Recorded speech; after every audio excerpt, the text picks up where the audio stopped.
This week on Pop Fiction, Shatner, Tech Nine, Netflix, and Water Reviews, The Closer. Or is that The Closer? The Closer.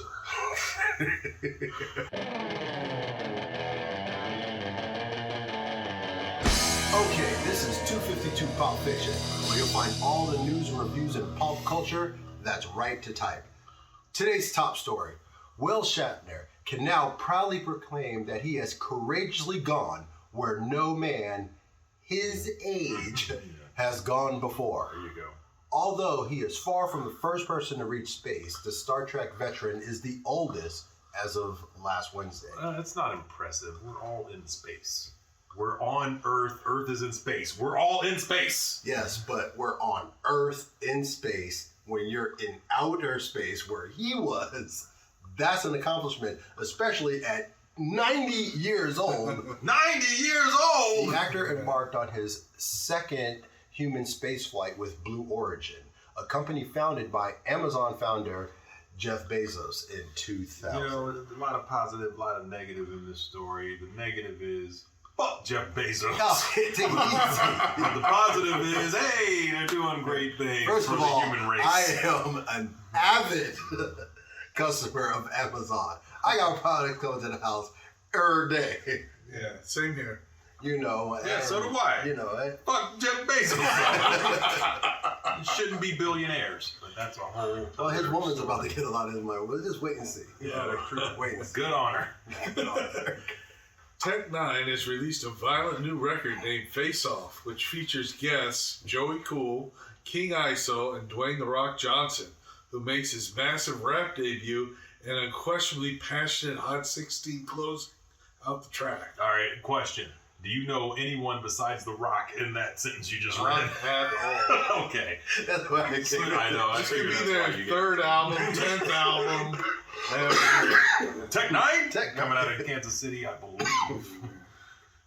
Yeah, I'm going to have to check that out, especially with The Rock. I did check it out, and I was like, oh man, they're gonna have The Rock, and they gave him the last spot. They let him close it out. Okay. Yeah, I'm going to give it a passionate don't care. Hey, And I'm not even going to listen. I'm gonna tell you like this though, with everything that Dwayne Johnson got going, he is arguably, hands down, unquestionably the most successful wrestler turned ... Yeah. in history. I still want to listen to his rap album. Pretty good. Matter of fact, you would probably hear it and we'd be like, oh, that was pretty good. You wouldn't even know it was The Rock. Actually, you know The Rock because he's definitely... He sounds like he's cutting a damn promo. I remember I heard about 30 seconds of one of Shaq's songs. Yeah. Oh, man, see, listen. That's Shaq, all right. And plus, hey, look, Shaq had a hot song. Kobe, tell me how my ass tastes. Not that one.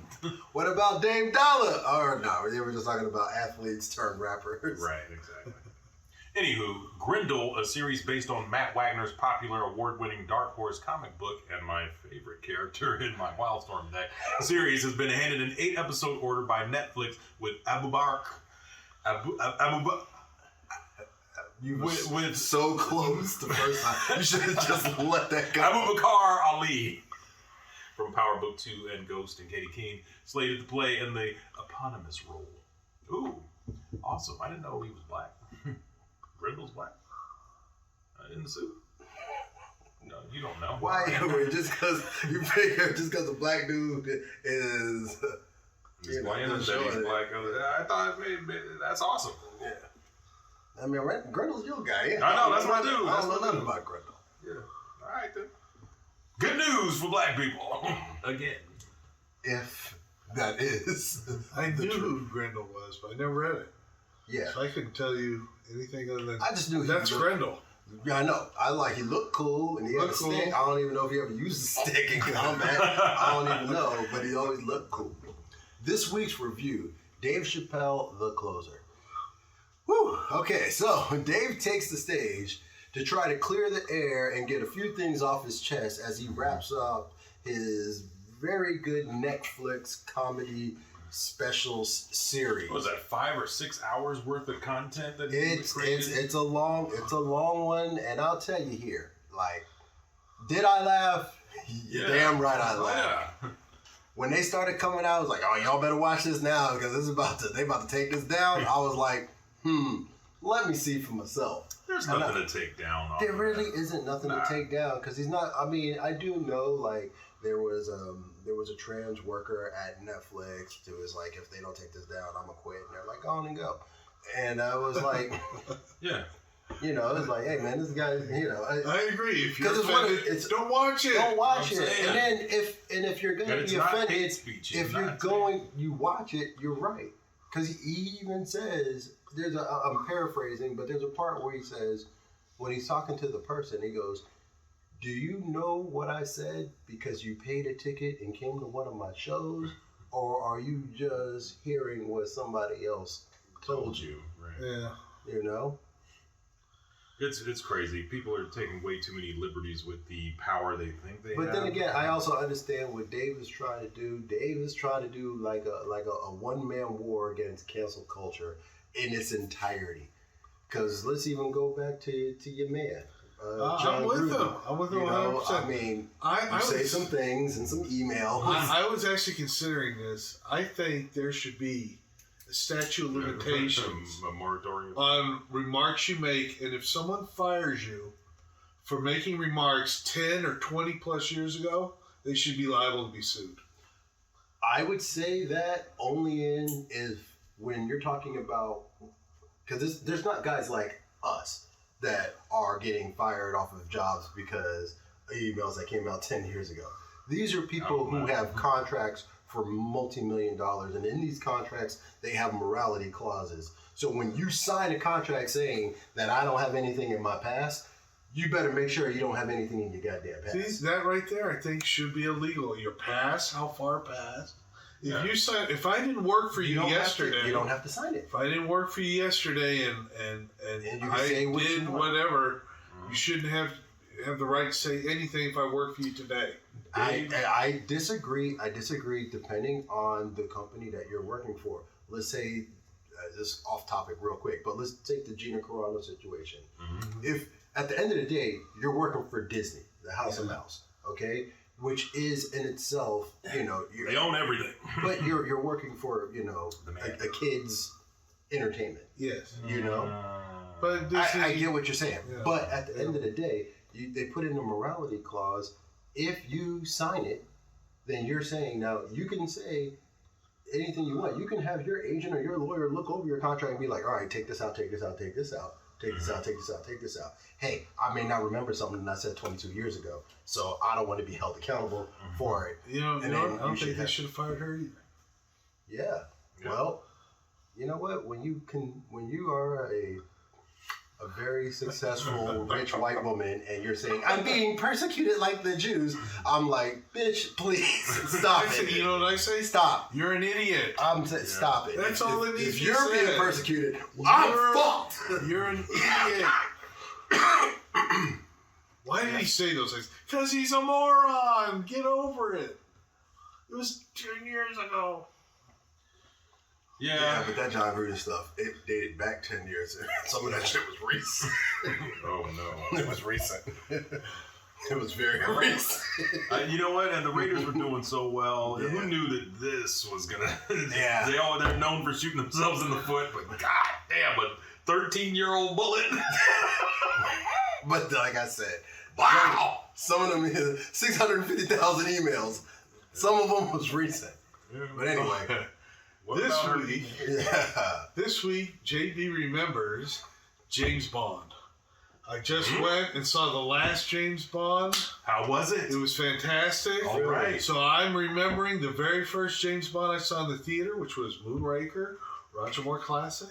Oh, Moonraker. Also, Moonraker was when you watched the Black Widow movie. Mm-hmm. She was watching Moonraker. In that movie. Well, I had begged my parents to take me to see Star Wars, and they wouldn't let me go because I was too small. Yep. They finally let me go, and I said I was just in awe on the screen, quiet, didn't fidget or nothing. Mm-hmm. So I was allowed to go to movies. I unfortunately saw Star Trek: The Motion Picture. That was killing me. I saw Superman in the theater. That was good. and I saw Moonraker, and my father took me to see it, and he took me to see every Bond movie after that. You know, it's so funny. My dad was a huge Bond fan too. We actually bonded over Bond. Oh, wow.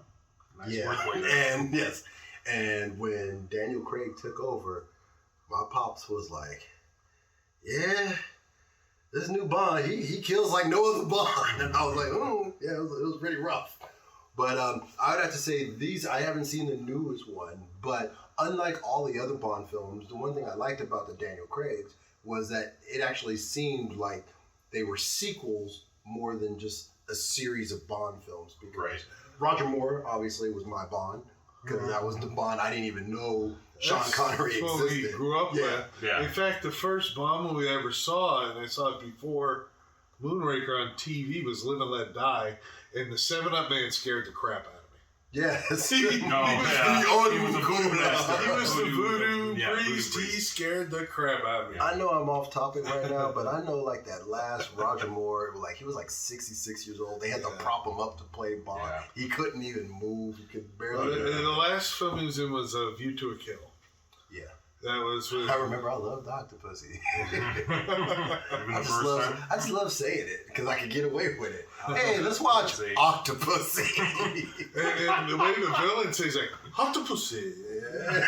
He was so suave.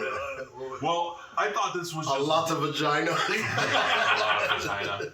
I thought this was just Daniel Craig's last Bond. This is the last Bond. Bond. There's ever. no more James Bond films. However, 007 lives Well, on. okay, Right, there you go. because I knew it. You're gonna have It's What? a. I'll Black give you a Bond. spoiler alert. Ooh. Another agent has been assigned 007. we actually Oh, cool. reported on this a year and a half ago. Yeah, it was I know you were sitting right next to me when we did it. I probably wasn't listening. Yes, I guarantee.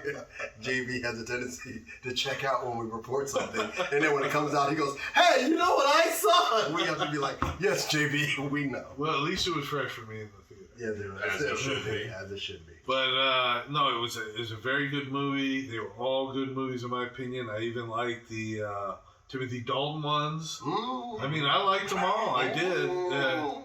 A few of them I thought were iffy, but no, I Living enjoyed. Daylights? Yeah, I enjoyed Living Daylights. I I have just to, remind me, I have to talk to Frank about this. I remember we did a story in 7th grade English, 6th period.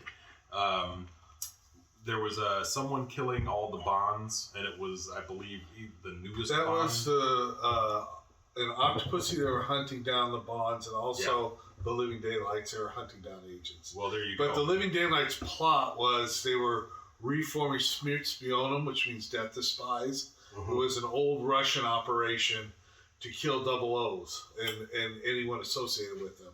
So you actually got 2 movies where they were hunting spies, but in Living Daylights, that was Smirtspionum. Okay. What was the one with Christmas Jones? Because that was trash. Oh, that was one of the Pierce Brosnan ones. Yeah. That was, No, what's her name? Oh, Denise Richards. Denise Richards. was that Die Another Day, I think? Oh my God! All I know That is a is nuclear physicist? Christmas Jones. You can't girl. even say nuclear physicist. All I know is I had to change. Well, I could tell she was real smart in that movie. Oh, I yeah. tell you what, I had to chain myself to the chair when I saw James Bond pulling up on a surfboard. I'm like, oh, I gotta go. Yeah. I don't want to watch this. That was and bad. some of them were hard to swallow, but most of them were damn good. Yeah, I mean, there were a lot of them were tongue in cheek. Yeah, definitely the Roger Moore ones, but most of them, the jokes went over my head. When I rewatched it, I was like, I get it. Yeah. Well, this week, Ralphie D recommends TBD. I'm Ralphie D, and that's news to me. I'm cool on it, Kirk. That's my story, and I'm tired of working with these damn prima donnas. We'd like to hear what Did you you say think. something? Leave us a comment down below and let your opinion be heard. And if you like this video, please check out other videos on our channel, like This Weekend, coming back eventually, Soon. and 252. And please check out my little sis and the beautiful ladies of Dining with Nadiva. And I'm JB. I'd like to give a shout out to my man AM at Comic Safari. Like him, follow him, subscribe. And this is 252 Pop Fiction, where you hear it First. Yeah, that went too early. Still early.